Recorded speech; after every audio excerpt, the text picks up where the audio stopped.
Welcome to Storytime with Tallulah. Today's reading comes from r/relationships. Our first story is titled, My Fiancé Has Discovered a New Love of Cooking and Made Me Her Unwilling Sous Chef. I'm a 30-year-old male and she's a 29-year-old female. So my fiancé has taken up cooking during quarantine. Previously, we did not cook much and instead ate out a lot. We could afford it and are generally healthy eaters. Of course, we both can cook, but given how busy we are, it was easier to eat out. Also, to be honest, I don't really enjoy cooking and see it as a chore to be avoided. I love food, but there are other things I'd rather do with my time. Due to quarantine, my fiancé has decided to actually cook more, and she has found she really enjoys it. This is great! I'm happy for her that she's discovered a new thing that brings her joy. Turns out she's also quite good at it and cares about learning new skills, etc. So I've been benefiting as well. I still don't really care to cook myself, like I said, so in return for her putting all this effort into cooking, I've been helping out by paying for takeout on nights she doesn't want to cook, as well as doing all the dishes and cleaning the counters, etc. for the days when she does cook. As far as I was aware, she agreed that this was a suitable compromise, and of course, if she felt it was unfair, I would have been happy to pick up the slack in other ways. But she seemed to be happy with this. As her cooking experiments expanded to baking and generally became more elaborate, she started to rope me into cooking. I'd head to the kitchen to get a drink and check on her, and she'd be like, "Oh, can you help me chop this while I saute this?" or something. I would chop some carrots for her, whatever, and chat with her about the meal and then head back to whatever I was doing. I didn't mind this at all, but it has slowly grown into me becoming her sous chef, especially when she wants to make meals that are really easier with two people. Keep in mind, her cooking experiments are elaborate and sometimes take 2 or more hours, so my entire evening is gone to these cooking endeavors, and this happens multiple times a week. On top of that, she tends to order me around in the kitchen and can be a little rude. As you can probably predict, we had a fight about it. I told her that I dislike her attitude in the kitchen when I help, and I don't like cooking to begin with. I would feel better about helping her if she wasn't so rude to me, but quite frankly, I don't want to spend 8+ hours every week cooking. It's not my hobby, it's hers. If she wanted me to pitch in by providing meals, I would buy them or make something simple. She was very upset. She said that it wasn't fair that I was enjoying the fruits of her labor but not contributing, and that cooking took 2 hours, but doing the dishes/cleaning only took half an hour. I told her that it was her decision to make very elaborate meals, and that I would be happy if she put together a simple pizza or stir-fry. After a certain point, the elaborateness of her meals crosses into hobby territory, and I resent being made to feel like I am a bad partner because I don't want to give up multiple evenings to her hobby. We did not really resolve this. I actually bought/made some of my own meals on a few nights, so I wasn't enjoying the fruits of her labor, but this seemed to make her more upset, and our fridge started to fill with more leftovers than she could eat herself. Another time, I ended up helping her, but told her I needed to go to a video chat at 8 p.m., and she got upset when I actually stopped helping to leave, even though I told her beforehand. I told her a little snappishly, I'm afraid that I wasn't her sous chef to boss around in the kitchen. I tried to discuss this with her again when we were feeling calmer. I told her that I love that she found a new hobby, but it is her hobby, and I can't help with it and don't want to feel obligated to do so. She retorted that it wasn't feminist of me to regulate the cooking to her and benefit from it without helping. The feminism connection makes little sense to me because previously neither of us cooked much, and she chose to take up cooking herself, but of course I didn't tell her that. I told her that if she wants to discuss the distribution of labor in our house, we can do so and come up with something new that reflects that she's cooking more now. We tried to do this, but she wanted to count all the time she spends cooking as chore time. So according to her ideal chore distribution, she spends 10+ hours cooking dinner only every week, which somehow leaves me with pretty much all the rest of the chores. I told her I wasn't happy with this because making elaborate meals is a hobby. It isn't fair that, say, 6 out of 10 hours of her chores is actually her hobby, and I have to do an equivalent amount of actual chores, if that makes sense. So we're at a bit of an impasse. Am I actually being a bad feminist? I don't think I am wrong. I am quite familiar with emotional labor, mental load, all that, but maybe I am. I love this woman and obviously want to marry her, but we're usually good at making decisions logically, and this is the first time we've had such a disagreement. I don't know how to get her to understand the boundary between cooking as a necessary activity and cooking as a hobby. I would appreciate your advice. My original post blew up in a way that I totally wasn't expecting. It seems a lot of people could personally relate to my post in some way, so I hope it's been helpful to others apart from myself. Thanks very much to everyone who commented. I wasn't able to reply to everyone, obviously, but I did read as much as I could. There are a few things I'd like to clear up since they kept coming up. She is not doing this because she wants to spend more time together. Previously, we would spend most of our evenings together watching shows shows, or playing video games. Now that she is spending 8+ hours cooking by herself, I don't see her as much, and she is too tired from cooking sometimes to spend time with me. So that's something that's been bugging me about this that I hadn't even realized. It is especially bothersome to me because I work 50+ hours a week and she still works full-time as well, though her schedule is much more flexible. So now I feel like my already meager free time and quality time with her is being cut into, which might be one of the most important aspects of this whole issue. Her motivation is not to save money or be more healthy. We live in a big city where we are able to order lots of homemade style ethnic food from mom and pa type places that isn't overly salted or oily to appeal to the masses. It's at least as healthy as the normal diet of a Mexican, Indian, Thai, Ethiopian, etc. person.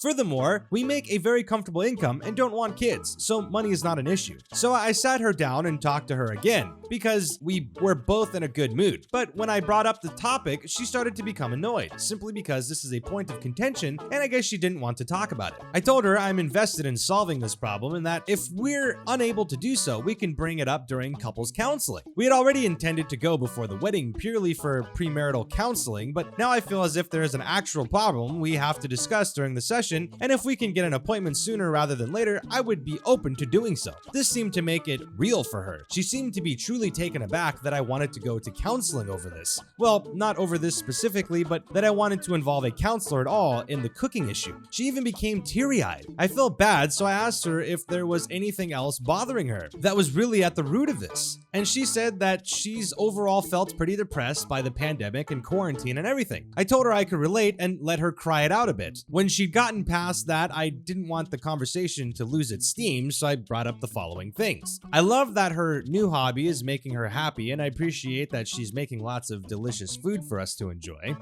These are the problems I have identified which I would like to find solutions for. We used to spend a lot more time together. I would like to have more easy meals as we can go back to spending quality time together on TV/video games, etc. like we used to. I do not mind helping a little or hanging out while she's cooking, but the disrespect in the kitchen absolutely has to stop. In future, I will be getting up and leaving if she is rude to me in the kitchen. The unfeminist comment was a low blow and I would like an apology. She said she understood these things and apologized for the unfeminist comment. We worked out a meal schedule where I would be responsible for providing meals 2 times a week and she would cook elaborate meals on weekends. One designated night would be for both of us to cook a simpler meal together as a couple's activity. I asked her if there was anything about this she wanted to bring up, about how I was behaving or how she feels, and she said no, that she really was just depressed by quarantine and had dived into her new hobby. Hopefully, if there is something else, she will bring it up later. That was a night where she was to cook a simpler meal for us. As a show of good faith, I decided to help her out and see if she could be more chill and suggested we do all the prep first, as some had suggested. It started off fine, but she started to become snappish as she juggled frying in 2 different pans and wanted me to keep handing her prepped ingredients, so I went back to my room. I felt very bad because I was leaving her in a bit of a tough spot, but I also felt like I needed to stand by what I said because I did not want to put up with her poor treatment of me. On top of that, I had a really difficult day at work. My job involves working with people who have very tough lives, and I end up heartbroken and emotionally drained quite frequently. This has become exacerbated due to the pandemic, so I really just did not want to deal with my own partner being mean to me. Ultimately, the dinner turned out fine, but she was pretty icy to me. I praised the meal a bit more than I usually do, but she was sour all night. I have started looking to get a couples counseling appointment soon. I wish I had a happier update for you, but hopefully things will get better with our new meal schedule as we continue to implement it and as I continue to set boundaries. I will also be keeping an eye on her depression and suggest individual therapy if it seems appropriate. Wow, that's holy moly, that's a lot going on there.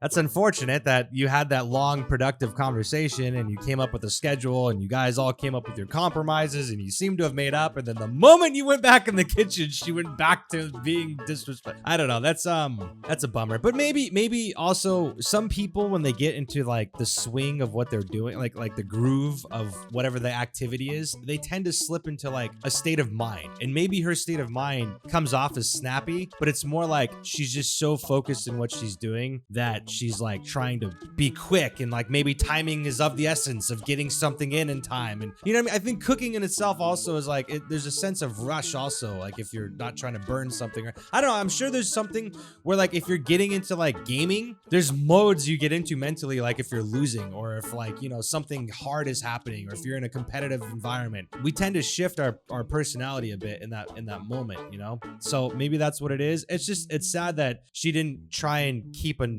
she wasn't like overly aware or trying to even work through recognizing how she was acting right after that talk. So that's a bit of a bummer. But I don't know, it seems like the two of you are very productive and mature in your relationship. You sat down, you talk it out, you work on compromises, you try to come to logical conclusions. You both are willing to express where you think that maybe the other was right and apologize for that. So it seems very healthy, you know? So I don't know, I feel like you'll get through it. I don't think this is a deal breaker.